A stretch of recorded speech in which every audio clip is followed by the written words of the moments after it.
કીધું ભગવાન છે ને આમ યશ આપે છે, પોતાના કરેલા કાર્યનો યશ ગોવાળિયાને આપે છે, પોતાના સખાઓને આપે છે, એમને મહાન બનાવે છે. શું કે છે?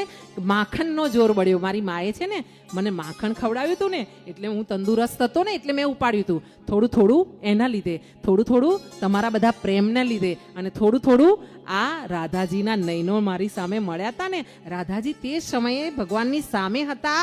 એ આ જગ્યાએ ભગવાને સ્વીકાર કર્યું છે વ્યાસજી મુનિએ કે રાધાજી ભગવાનની સામે બેઠા હતા ગોપી સ્વરૂપે, અને એમની સામે ભગવાને નજરોથી નજર મેળવી રાખી હતી. આ રાધાજી રાસેશ્વરી છે, વૃંદાવનની ઈશ્વરી છે શક્તિ, અને એ શક્તિના બળે ભગવાને પોતાની ટચલી આંગળી પર વૃંદાવનને સ્વીકાર કરી રાખેલો તો, ધારણ કરી રાખેલો હતો. આવો આપણે આપણા ભગવાનના શરણે જઈએ. કાલે પાછી આગળ કથાને આગળ વધારીશું.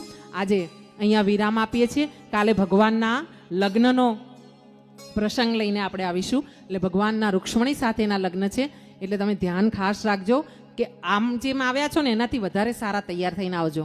હવે તમને એમ થતું હશે કે આમાં હવે વધારે શું તૈયાર થવાનું હશે? હા, મને એમ લાગે છે કે હજુ થોડું વધારે તો મારો લાલો ખુશ થાય ને તો તમને ખુશ રાખશે. આવો ગોવર્ધનજી મહારાજની કથાને અહીંયા વિરામ આપીએ છીએ, અને 56 ભોગની પ્રસાદી